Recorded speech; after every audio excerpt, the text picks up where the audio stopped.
สบายดีพี่น้องลูกหลานลาวไทยหัวใจเดียวกันเพื่อเสรีภาพและประชาธิปไตยทุกท่านสบายดีพี่น้องคนลาวคนไทยอยู่ทั่วทุกมุมโลกสบายดีพี่น้องจากประเทศลาวจากประเทศไทยสวัสดีครับเอาห้องเพลงชาติก่อนเด้อคนลาวเปรียบใหญ่เมนลานวิลาไซเว้าถึกเด้อศาสตร์ลาวตั้งแต่เดิมมาขึ้นชื่อลือซาอยู่ในอาเซียศาสตร์ลาวผูกพันไมตรีความสามัคคีฮักโฮมกันหากศาสตร์หากปาฏิเทาหากเจ้าปกกิจกีสาภูมิมักความศาสนาแต่บูหันมาฮักษาดินแดนบ่ให้สัตว์ใดมาล้วนหาวีลบกวนหยาดแย่งสิ่งเอาให้ขึ้นเขามารู้วุ่นวายสู่จนตัวตายต้านทานศัตรูสวยเสือจูเลือดเนื้อเสือเผาฟื้นฟูกูเอาบันเทาถูกกันเอามื้อนี้ว่าหลานอยากฟังเพลงคนลาวอวดเก่งแมนเขาอยู่ในน้ำสางเขาบ่อยากฟังคนนอกน้ำสางเว้าโอเคขอร้องเพลงต่อไปกันเนาะอันคำว่าสัตว์คนเฮาถูกคนก็หูมีเสือมีควายเป็นหมู่บางตัวก็หูแสนดีเหลือล้นตัวอย่างว่าควายเฮาเลี้ยงมันยังงูคุณของคนดึงแก่คันไทยจนตัวมองมนบ่เคยได้จมสักคำผิดพลาดเมื่อมาเทียบใส่คนเฮาบางคนก็หายไปเสียยิ่งกว่าฝูงควายหวังร่ำรวยเสียจนหน้ากำตัวอย่างลาวแดงไปหลงแก้วแดงให้ความศีลธรรมจะลืมข้าวเหนียวเม็ดข้าวงามงามลืมคำสอนองค์พระเจ้าโธ่เอ๋ยแก้วแดงใจหายเสียยิ่งกว่าสัตว์แถมยังบังอาจญาติเอาแดนดินดอนของลาวเที่ยวฆ่าเที่ยวแกงคนลาวนี้ตายป้าเอือนเป็นเป่าโบราณคนเมืองเก่าๆทำลายเสียได้ลงคอเพื่อนลาวลงผิดอย่าไปเสื้อฟังคำเขามีไผหักหอมเมืองลาวยิ่งกว่าลาวนี้จะมีหรือบ่น้ำตาลาวไหลเป็นน้อยเป็นพันก็เพื่อหวังหล่อบ่อยากจะเห็นเมืองลาวนี้ก็ตั้งตัวเพื่อคนลาวเองโดยเสียงบ่ยาวเนาะร้องไปนำบ่ได้เด้อขอโทษหลายๆแต่ว่าก็อยากร้องให้ฟังเนื้อมันเนาะมื้อนี้ลุงบ่มีพลังพอขึ้นสูงโพด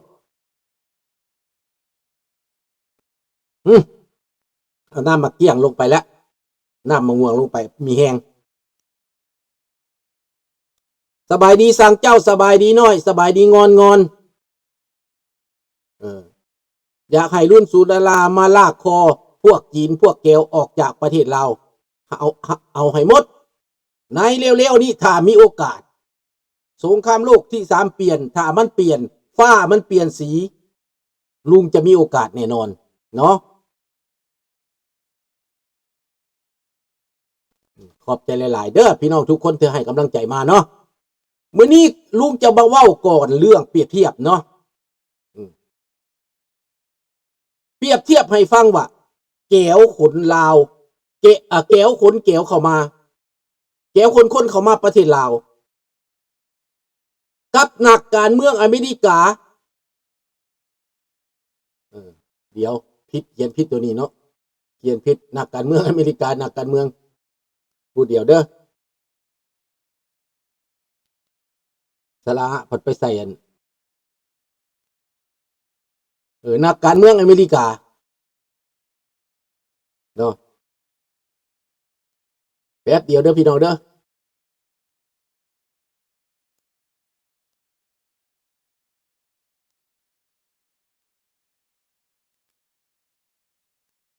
เอาแก้วคนเข้าลาวกับนักการเมืองอเมริกาคนเข้าแคลิฟอร์เนียมันมีเหตุผลแนวใดพี่น้องมันแปลว่าแนวใดที่เกิดเรื่องเกิดราวในแคลิฟอร์เนียบางคนก็ว่าอเมริกานี่รัสซิสอเมริกานี่ละเมิดสิทธิฟังคนลาวหลั่งไหลเข้าประเทศไทยรัฐบาลไทยจับไปว่าอยู่ศูนย์ฟังดีๆถ้ามาบ่ถือกฎหมายคนบ่ถือกฎหมายคนเข้าเมืองผิดกฎหมายจับไปว่าอยู่ศูนย์และผลักดันกลับประเทศหรือผลักดันไปต่างประเทศมีเท่านั้นกฎหมายรัฐธรรมนูญของประเทศไทยสำหรับอเมริกานี้นักการเมืองอเมริกาหาผลประโยชน์กับ immigration ตัวอย่างนักการเมืองแคลิฟอร์เนียกาเวเนอร์แคลิฟอร์เนียหรือนักปกครองแคลิฟอร์เนียต้องการเอาอพยพเป็นประเด็นสร้างเก้าติกสร้างเคโอพวกอพยพก็สร้างเรื่องเอาไฟไปจูดป่าแคลิฟอร์เนียมอดยังบ่แล้วเสียเงินไปหลายหมื่นล้านพันล้านเพื่อผลประโยชน์ของประเทศที่สามคนใดคนหนึ่งหรือเพื่อผลประโยชน์ของนักการเมืองคนใดคนหนึ่งอเมริกาบ่หยุดบ่ยั้งในการสร้างเรื่องเพราะว่าเขาอิจฉาอเมริกาประเทศอเมริกาเป็นประเทศให้โอกาสให้ opportunity พวกมาจากฝรั่งพวกมาจากประเทศอื่นๆคำตอบเขาว่าจังไดมาอเมริกาแล้วมีโอกาสร่ำรวยได้ถ้าคนดีคนเก่งร่ำรวยได้แบบอีลอนมัสก์จะกลายเป็นคนนี้ละคุณก็บ่ได้เห็นบ่ต้องเข้าใจอีกหลายๆคนที่มาจากประเทศยากจนถามว่าอีลอนมัสก์เป็นยังบ่กลับไปอยู่แอฟริกากลับไปอยู่อเมริกาถูกพวกดำเอาเรื่องเอาเปรียบอีลอนมัสก์อยู่บ่ได้ต้องหนีมาแคนาดาหนีมาได้สัญชาติแคนาดาแล้วจังเข้าไปอยู่อเมริกาให้โอกาสร่ำรวยกว่าแคนาดาอีกนะฟังดีๆฟังเหตุผลดีๆพี่น้องพวกท่านจะได้เข้าใจแล้วนักการเมืองในนั้นในสมัยไบเดนคนพวกอพยพมาบางคนก็ไปปอนปุดเป็นปอนคะแนนเสียงปอนบัตรเอาคนอิเลโกปอนบัตรได้คะแนนตลอดพรรคเดโมแครตอยู่ในแคลิฟอร์เนียชนะตลอดได้คะแนนท่วมท้นเพราะว่าพวกคนเม็กซิกันคนอเมริกาใต้ไปโหวตให้แต่เขามันเป็นฐานเสียงของเดโมแครตมันเป็นนโยบายการเมืองที่จะเอาเข้ามาเพื่ออำนาจเพื่อเป็นฐานอำนาจฐานคะแนนเสียงตัวเองฟังเรื่องของมันเป็นอยู่บนไหนมาบัดนี้คนอเมริกา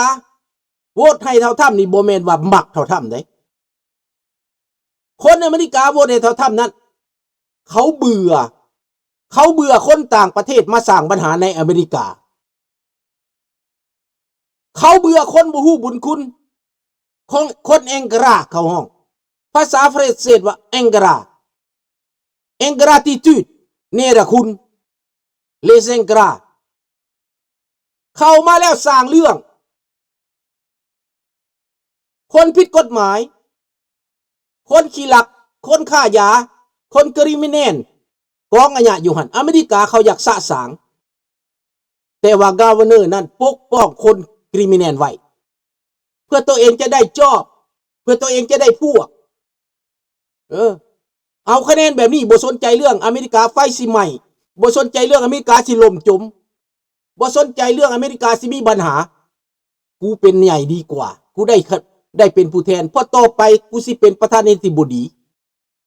ต้องใส่เสียงจกกระปกแบบนี้พี่น้องอันนี้อเมริกาครับเจ้าว่าอเมริกาก่อนปัญหามันจึงบ่หยุดบ่เศร้าปัญหามันยังเกิดขึ้นตัวอย่าง มีแก้งมีกูดในอเมริกามีแก้งสำหรับเอาอิมิเกรชันนี้เป็นฐานเสียงเอาคนที่บูดีใจให้รัฐบาลอเมริกานี้เป็นฐานเสียงเพื่อทำลายประเทศอเมริกาทั้งตรงและทั้งอ้อมหมายความมีพยาธิเขาแทรกซ่อนอยู่ในลำไส้ก็ให้อเมริกานี่อ่อนเพียลอยหมดงบประมาณไปมหาศาลมาสวยโอกาสโรงพยาบาลมาสวยโอกาสเศรษฐกิจอเมริกาแต่ว่าบ่มักอเมริกาได้บาดเวลาประท้วงยกทุ่งเม็กซิกันขึ้นมาจูดทุ่งอเมริกาพี่น้องขึ้นบังดูสมมุติว่าคนลาวไปอยู่เมืองไทยประท้วงรัฐบาลไทยเอาทุ่งลาวมาประท้วงอยู่เมืองไทยแล้วจูดทุ่งไทยข้าพเจ้าเปรียบเทียบเด้อนี่เด้อและรัฐบาลไทยสิปล่อยเจ้าไว้วะสมมุติเขมรนี่บ่มักบ่พอใจเรื่องดินแดนคนเขมรในประเทศไทยประท้วงเอาทุ่งเขมรมาขึ้นมาแล้วจูดทุ่งไทยในประเทศไทยถามว่าทหารไทยจะอยู่อย่างไหมถามนักการเมืองไทยถามนักข่าวไทยที่เว้านั่นนะท่านจะคิดอย่างไรเด้อฟังเหตุผลน่ะนะให้เจ้าฟังเปิดหูแตกฟังเรื่องของมันในอเมริกาก็คือกันเจ้าประท้วงเพื่อทุ่งเม็กซิกันเจ้าเข้ามาอเมริกาเพื่อหยังเจ้ามาสร้างเรื่องบ่เจ้ามาสร้างทรูปบ่ทรัเบิลบ่เขาห้องว่าพวกมาเฮ็ดทรัเบิลถ้าเจ้าอยากประท้วงเจ้าบ่ดีใจเจ้ากับแปซิฟิกจะเดินตามถนนแปซิฟิกได้เจ้าบ่ได้ไปปิดทางหลวงเจ้าบ่ได้ไปจูดรถตำรวจนี่เห็นบ่ล่ะพี่น้องเรื่องของมันและเจ้าเป็นคนดีหลายปานใดที่เจ้าประท้วงนั้นเบิ่งแล้วรถพวกยาเสพติดแกล้งฆ่ายาแกล้งฆ่ามนุษย์หาเงินแบบผิดกล้องโตหาเงินมืดกลายเป็นแกล้งโจรแกเป็นทุกอันทุกแนวนั่นปัญหาหลายที่สุดในแคลิฟอร์เนียตำรวจก็เจ็บหัวแต่เจ้าแขวงนั้นได้คะแนนเสียงได้เป็นกเวอร์เนอร์นั้นได้เป็นใหญ่ได้ฐานเสียงแหงก็เลยว่าหยุดอย่าเอาทหารมาไอ้ตาถ้ำสร้างเรื่องขึ้นเรื่อยๆจะได้เงินจากรัฐบาลกลางไปสวยตัวเองรัฐบาลกลางจ้องส่งงบประมาณไปให้เห็นบ่ล่ะพี่น้องส่งงบประมาณไปให้รัฐบาลกลางนั่นน่ะตัวเองก็ได้ประโยชน์ชื่อเสียงหาเสียงเตรียมไว้สิต่อต้านตาถ้ำแล้วอีตาถ้ำส่งทหารไปนั้นข้าพเจ้าว่ามันมีเหตุผลเนี่ยเพราะว่าคอยจะยุดเรื่องความหุนแหงถ้าภัยละเมิดกฎหมายข้อกระจับมีเหตุผลได้พี่น้องสิว่าเนี่ยได้ก็ว่าคือเขาจับพวกลาวแดงส่งกลับประเทศเอาทุ่งกาเดือนเพิ่นมาปิ้วแวะมาต่อต้านรัฐบาลเขาจับส่งเมื่อลาวข้าพเจ้าก็มีเหตุผลได้พี่น้อง